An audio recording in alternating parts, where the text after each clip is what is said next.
Not Transition Ready Podcast, a KFM network production. A podcast about military service, substance abuse, and veteran advocacy. Created by Kahari Johnson. Written by Kahari Johnson and Denisha Peoples Johnson. Narrated by Kahari Johnson and Denisha Peoples Johnson. Music provided by Artlist.io. Episode 2. Dial 988 and press 1.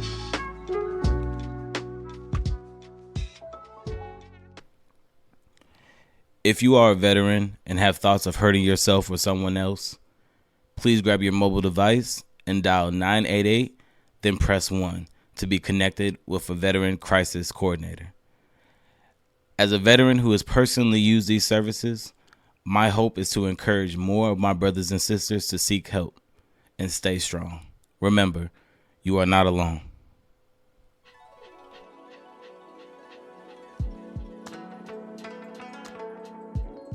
Damn, that was fast. Just 8 short months ago, I was serving drinks to Michael Jordan's entourage and his cat that always wore orange suits to the game. Now, I'm an American airman. Trained in military basic skills, 1 point shy on the marksman on the rifle, and a six-pack that will make the girls of the class of '09 scream. But I was also about 10,500 kilometers away from any sense of familiarity. About 6,500 miles away from anyone that knew me before I swore in. 14 hours in the future time zone. And it only made me feel more distant, as if I miss anything or anyone, I'd technically be doing it before them. It's really trippy, but it's super common. When I landed on the icy tarmac of Misawa Air Base around 11:45 p.m. circa December 15, 2010, I was unsure of what to expect. The snow was snowing and everybody was in a rush to go meet their family and friends waiting for them inside the terminal. I wasn't sure of who I was looking for or even if I got off at the right stop. Then she must have seen me look confused and came to come find me out of the crowd. Tech Sergeant Singleton. She confirmed I was Johnson, hugged me, and then escorted me to her Japanese version of an Astro van. When we got in the car and started driving, she immediately turned onto the left side of the road and I almost had a heart attack. Oh yeah, they drive on the left side of the road out here. Gotta get used to that. She continues to tell me that the squadron wasn't expecting me for a couple weeks, so they didn't have a dorm room ready for me yet. So this meant I had to stay at the good old Misawa Inn. The Misawa Inn was pretty much a red roof inn that they had slapped on top of an old dorm room. That gives you the best idea of what I was at. She told me she'd come back and check on me in the AM because I didn't have a cell phone yet, and then she left to get some rest before her 6 a.m. shift. So there I was, first night in Japan, 1:30 a.m., and I'm wide awake. The only thing on TV that I could understand was this terrible channel called AFN with corny military commercials, and I just knew I was gonna lose it already. Bored, alone, no form of communication, and a closed dining facility, I figured there was only one thing left for me to do. I bought a pack of cigarettes. I know, how did we get here? There are not many things that you can control while serving in the military. But a few of those things are the legal consumption of nicotine and alcohol. And with the lower drinking age in the country and a birthday coming up in a few weeks, I was destined to live out my own Japanese version of Tennessee whiskey. And little did I know, in a few short months, everything was about to get shaken up.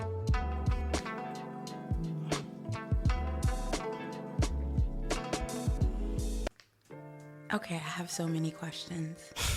Talk to me. Is this your first time out the country?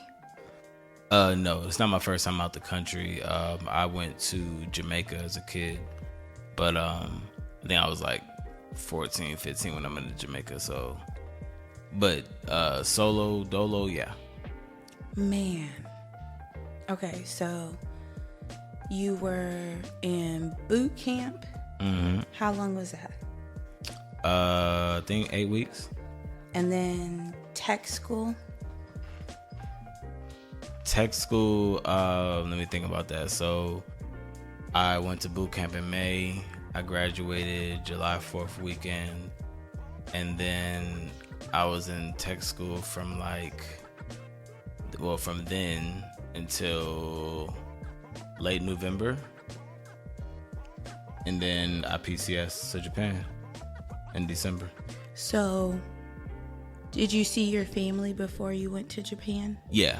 So for the Air Force, you go through Air Force basic training, and then you go to tech. You go straight to tech school. Mm-hmm. And then if you are lucky enough to be within a certain radius, you can go home. But if not, then you gotta stay where you're at. And I wasn't one of the lucky ones, nor did I have a way to get there. Mm-hmm. But anyways, so yeah, I didn't see my family until after I was done with tech school. My dad came to my graduation. He was the only one that was able to make it. Okay. Wow. Yeah. And then you're off to another country for 2 years. 2 years. Yeah. Now, this whole time, you didn't think to pick up a pack of cigarettes. And that's the first thing you do in another country? That's not 100% necessarily true. It is and it isn't. Okay, so you had experimented with Black and Milds as a child.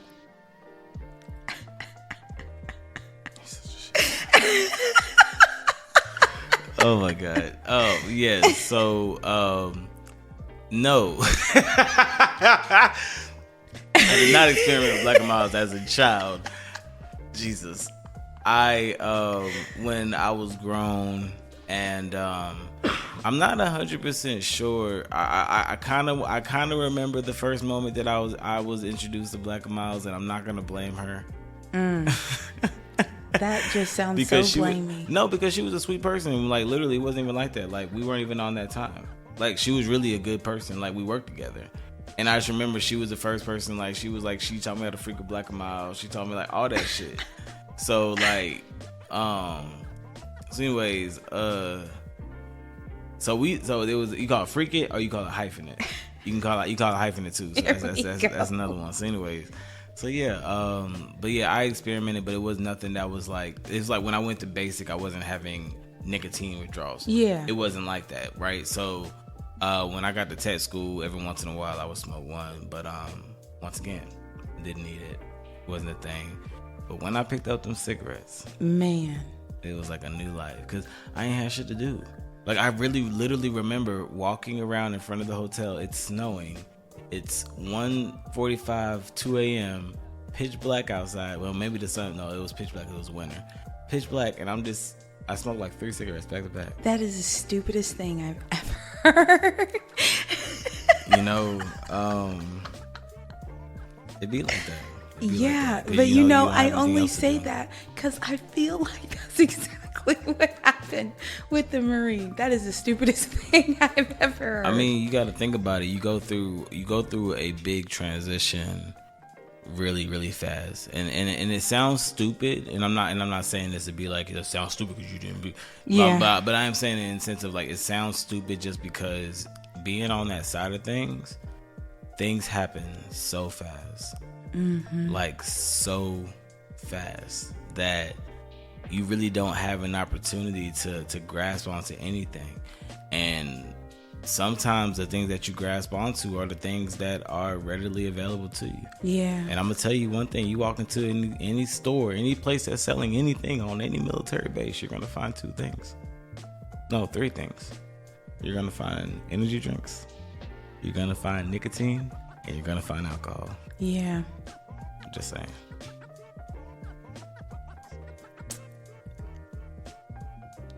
So you said that things were gonna be shaken up? Yeah.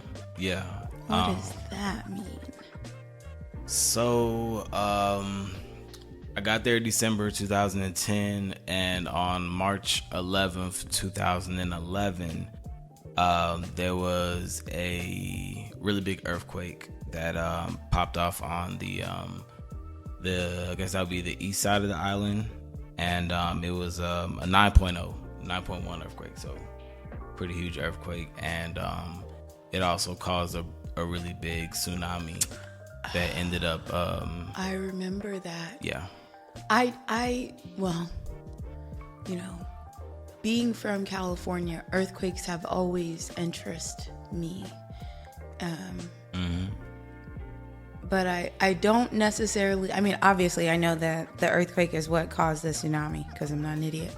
But I don't remember so much of the news about the earthquake. It was all just about the tsunami, really, that I can recall. Again, I was in Indiana at the time, so I was like, there's a tsunami? For sure. So here's the thing. So here's actually a really crazy story. So a really true story. Earthquake hits. I'm in my dorm room. Just to confirm this story, there's actually a really funny video. Not so funny video. It's funny now looking back at it that I actually recorded, and I'm gonna put the link into it that you downloaded where y'all can actually click on it. Y'all will actually record me real time actually in this specific earthquake.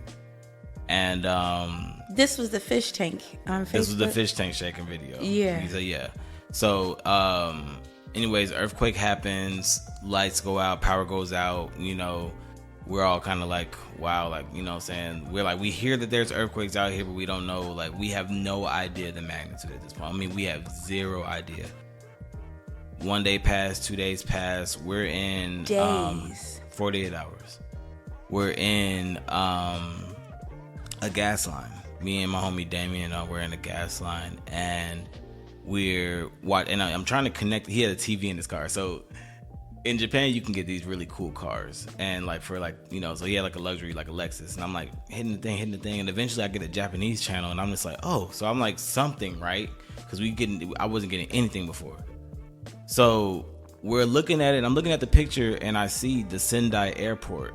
Sendai is a town maybe about halfway between where we were at in Misawa and Tokyo, but it was like it was like a smaller version of Tokyo. We see the airport, and this is regular, and then all of a sudden the frame changes, and you just see water just rushing over the airport. We're just like, what the fuck is this? We had no idea that a tsunami had happened minutes after the earthquake. Oh. And we're now 48 hours later in time. Let that sink in. There was a whole tsunami.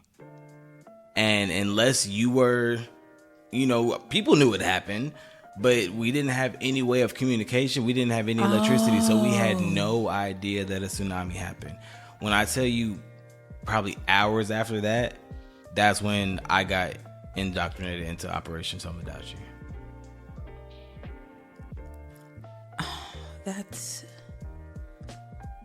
And Operation Tomodachi.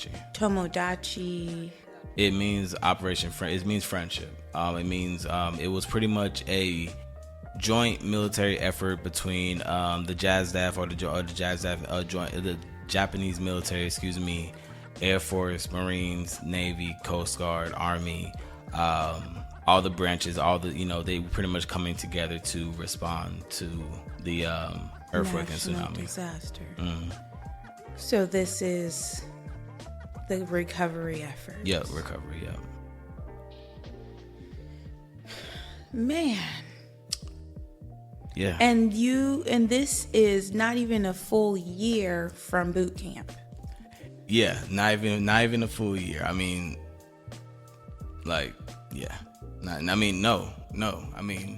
I graduated boot camp in July, and this was March. So yeah, not even a full year. I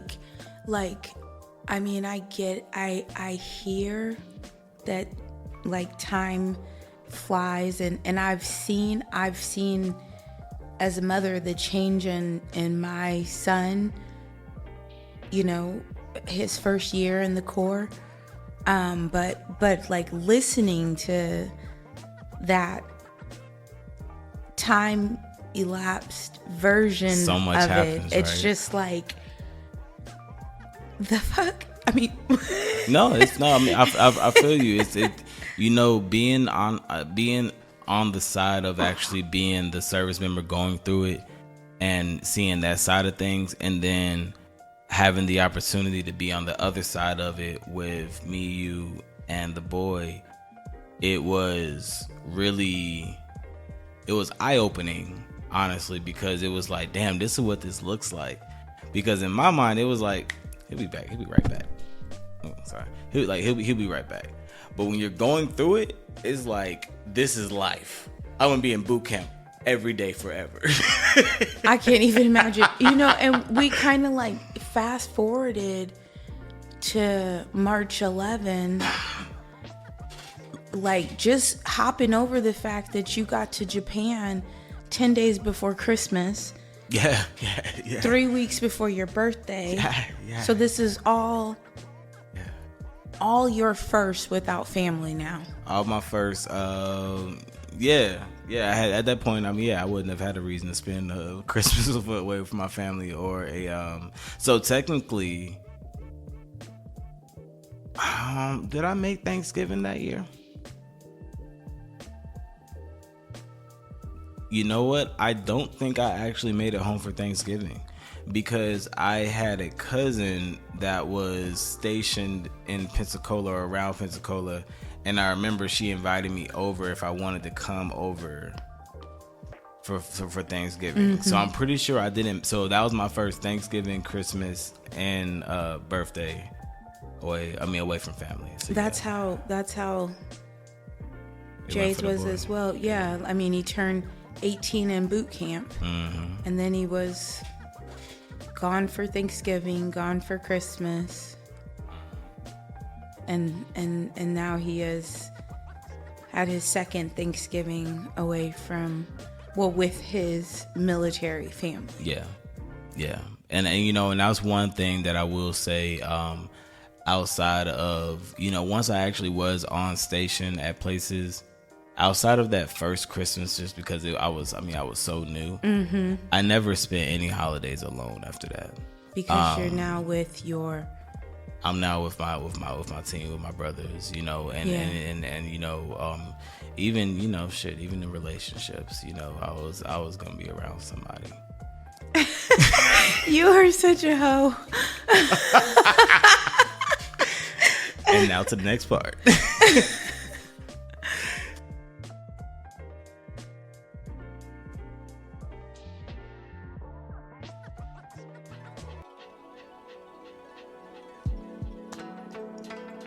Sitting in the car watching that TV was the first time I realized just how serious it was.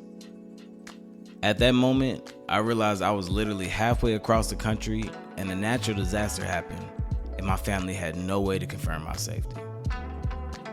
Unfortunately, I didn't have too much time to dwell on that, because a few hours later, I was officially inducted into Operation Tomodachi, aka Operation Friendship.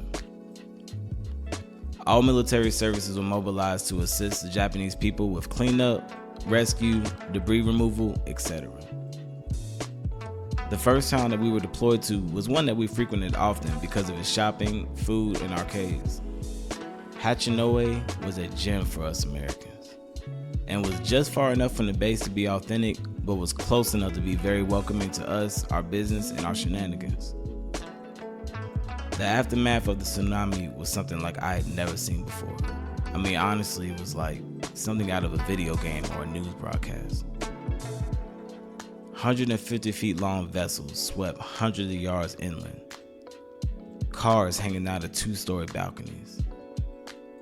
And most buildings were standing about 2 to 4 feet of this black mix of salt water, sand, dirt, fish, and whatever else got swallowed up in the process.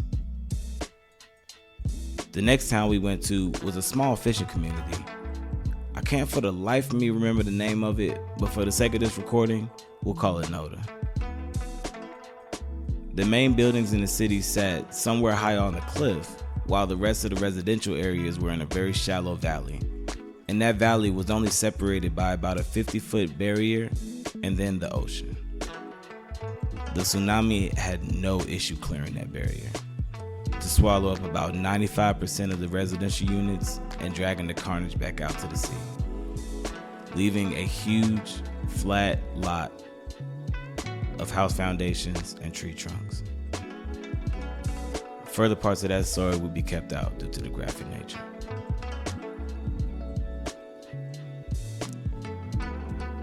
And honestly, after all those countless hours of doing all that relief work, sitting in gas lines and watching idiots fight over milk at the commissary, I would have never made it through all that without my bros. Kilo, Echo, Tango, Mike, and Hotel, for the sake of this podcast. But on another note, there was a lot of things going on at the time. Family was getting sick and being diagnosed back home. Love life was pretty secluded to other broken service members because I was scared of the black clap. And all you can do for yourself is ask you that famous David Goggins questions. Why? During my short 4 years and change in military service, we suffered the loss of 4 service members by the way of suicide. And even after getting out, it seems like more of our veterans, brothers and sisters, are choosing that route. These next words are for veterans directly, but please feel free to eavesdrop.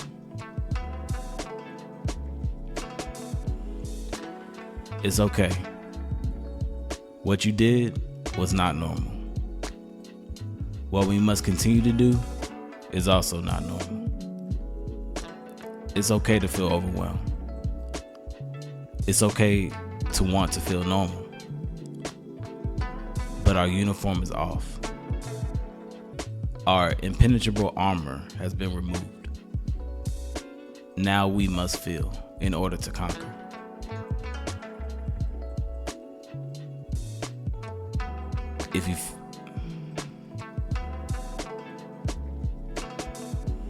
If those feelings sometimes become too much to bear, remember, you were not alone when the bullets were flying in the first place. Reach out.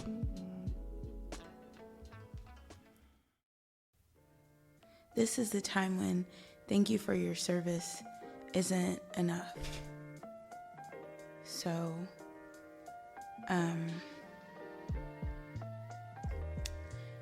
thank you for your service. Thank you. And I know that I can never even imagine, even in your description of what you saw, I can't even imagine it. So thank you for your vulnerability and ability to paint somewhat of a picture for us. I know firsthand that was difficult.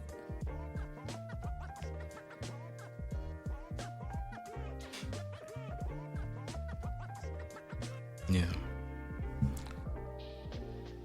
It was difficult. It had its moments. I feel like it's somewhat of the veteran in me. It's kind of like, it wasn't as bad as it could have been, or it wasn't this or wasn't that. But as I've gotten older, I've learned to not compare my situation to anybody else's, and not to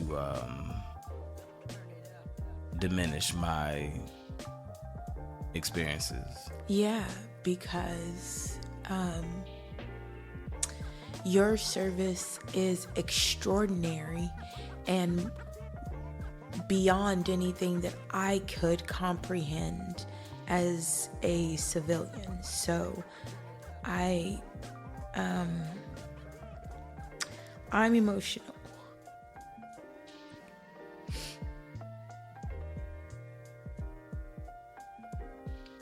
Because I know the person that you have been shaped into as a result of these experiences. And I called you a hoe. I mean, technically, by definition, I guess I kind of was. So, I mean, it's almost like completely understandable to have these vices and ways of coping when your 9 to 5 is search and recovery and all of the other exhaustive. I don't know. And I mean that, you know, don't get me wrong, you know, Operation Tomodachi or at least my participation in Operation Tomodachi wasn't like a super extended amount of time. It was a long time, but it wasn't, you know what I'm saying, but it wasn't like a super extended amount of time. It wasn't anything like that. But however, that was, you know, some of the very first, you know, I was doing things with that before I had even got fully, you know, into my regular job. Talking you know about like a kid. I just got there. You know what I'm saying? You have a little bit of time before you actually start going into your regular job, and I hadn't even got to my job. Like, I hadn't even met my supervisor yet. You're 20 years old. Yeah, yep, just turned 20. Yep. Yeah. So it was crazy. It was a lot. You know, but you know, it's, you know, shout out to Masawa. Shout out to everybody that I met in Masawa. There's so many people that I still maintain super dope relationships with today. You know, outside of my bros, shout out to Quay, shout out to Latasha, shout out to shout out to the Lazar. I mean, there's just so many people that, you know, to this day. Oh boy. I still am real cool with. So I feel that, and I don't want to say this lightly, but when you trauma bond with people, you those bonds are lifelong. Yeah. It's, you know, it's because, like, you know, going back to the whole thing I was talking about, you know, people fighting in the commissary over milk. You know, it was I'm it's so like serious. The precursor to COVID. Like throwing bowls over milk, but right off base, they're also dealing with the same thing, but they're over there rebuilding. But we're on base scrapping over milk, and it's funny because I remember I went there with my bros, and we're laughing because we're just like, you're fighting over stuff that is gonna go spoiled if it doesn't have electricity. I go there and I'm getting hot dogs, I'm getting bread, I'm getting stuff. They're just like, well, what's gonna happen? I'm just like, I have a window, and outside of my window there's snow. I'm gonna put that stuff in the snow, and it's gonna stay cold. Who's looking for it? Yeah. You know what I'm saying? And that's how we got by. I think it was about 6 or 7 days without electricity, which, you know, looking back at it, didn't seem like it was that bad. But going through it, it was like, even going through it, we made the most out of it. We grilled every day. We ate grilled. Shit, 6 or 7 days without electricity. Did you see what happened in fucking Texas? I'm sorry, that's a long time without electricity. Yeah, I mean, it is. You know, it's funny because the you know, the electricity came off base. It came on off base. The electricity came on base first before it came on base. And I remember when we were sitting on base, and you could literally see the lights come on off base, to the point where we were just like, oh, because that's how dark it was. And we were just like, oh shit. So we went off base and we were drinking and stuff. So yeah, good times. Man. Good times. I get so caught up in your storytelling. Like, it's truly amazing. But I've had the pleasure of meeting most of your bros. And I'd like to take this opportunity to thank them, not only for their service, but for their friendship to you, because I've watched how influential they have been in your transition back to civilian life, and all the transitions that you've made. You know, your transition as a husband, as a stepfather. Talk to me about their role. Their influence, I mean, I guess, okay, that was my point in saying all that. So pretty much, like, their influence is different, and it has been different for me at different times, but it has always been my, what's the place? What am I trying to say? I feel like they're like my HQ, my headquarters. You know what I'm saying? Like, you don't always go to headquarters. You're not always at headquarters. You're usually at your own place that you call headquarters, doing your thing. But when all else goes, you do your thing, eventually you report back to headquarters and you let them know what's going on, and you share your story, and you talking amongst other people who have their own things, and they kind of can tell you how you messed up, how you could fix things. I don't know if that's all making sense, but that's kind of how I feel like our relationship is that we're all off living our own lives, and we all have our individual paths that we're going on. Each one of us is literally doing something completely different, and we all come back to HQ and we check in with each other, and we can, you know what I'm saying, kind of, you know, if one of us going through something, we can help them out through that. If they need a swift kick in the ass, we give them a swift kick in the ass. If they need, you know what I'm saying, an ear, a shoulder to cry on, whatever the situation is, you know. So yeah, you know, that's pretty much, you know, what they've been for me over the years. I think that addressing those veterans that you have lost, especially while active duty service member, is very appropriate and important, because well, my son's only been a Marine for a year, and I've been advised of 3 losses from his graduating Kilo company. So I understand how, well, from my standpoint, how impactful that can be. Can you talk to me just about that piece?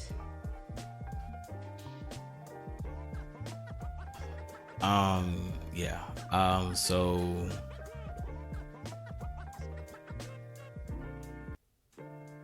yeah, there's been a few of us.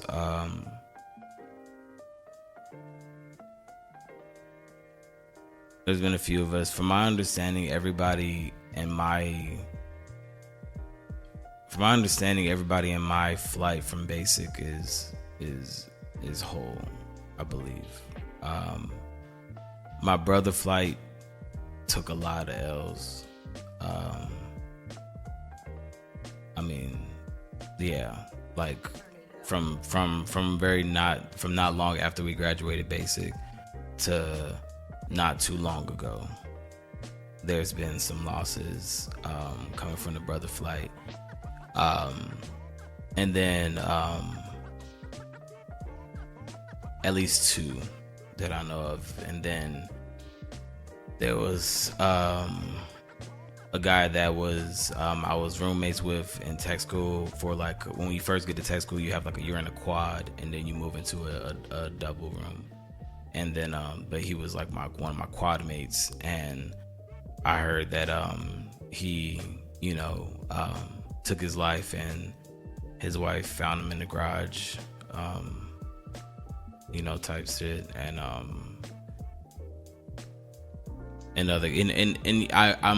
I'm recalling the names, and I'm digging the names, but I'm not sharing the names just because I haven't reached out to any of those families to talk about it on this side of things. One I did, but another airman, he actually took his own life in the dorms on base at Fort Meade while I was there. I mean, you know, not there, but while I was stationed there. Really cool guy. And then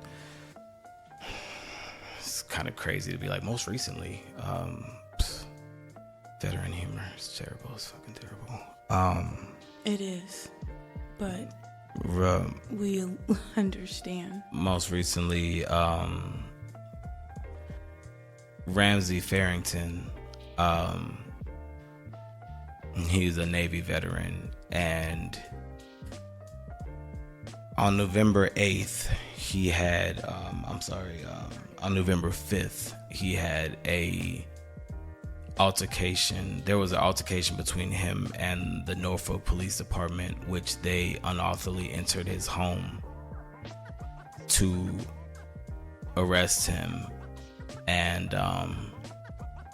there was a altercation in that fashion, and he was arrested. I'm not 100% sure of the details of his release, but I do know by November 8th he was released, and he was with his wife, and they were talking to the Norfolk County Police Department Internal Affairs Office, trying to receive some type of justice and understanding for what had transpired with him. And from how the story goes, he wasn't receiving any answers, and in the process of being on the phone call, he took his own life. This was, this past November 8th, right before Veterans Day.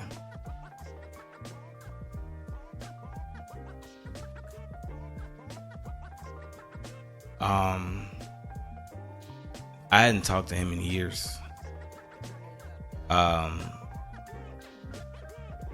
His wife as well is a veteran, interacting a few Instagram posts type stuff like that, right. But I hadn't talked to him in years. Not gonna act like he was like my best friend or anything like that, but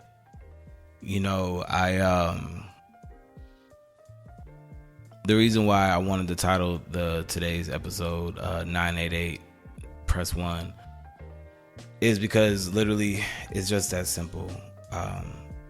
Dial 988 Press 1. Or if you don't feel like that's a valuable option, search Kahari Johnson, KHARIJOHNSON on Facebook or on Instagram. Send me a message. I will talk to you.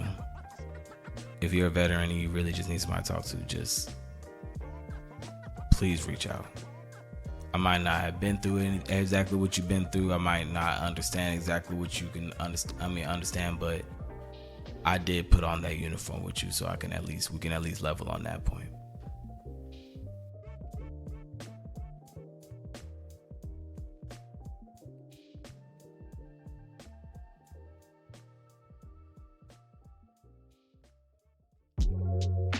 Not Transition Ready podcast, a KFM network production, a podcast about military service, substance abuse, and veteran advocacy, created by Kahari Johnson, written by Kahari Johnson and Denisha Peoples Johnson, narrated by Kahari Johnson and Denisha Peoples Johnson, music provided by Artlist.io.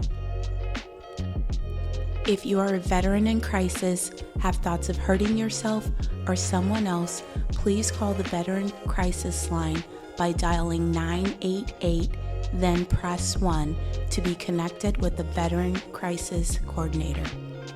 As the granddaughter, daughter, spouse, and mother of a military veteran, my hope is to encourage more awareness and support for military members and their families to access services and stay strong. You are not alone.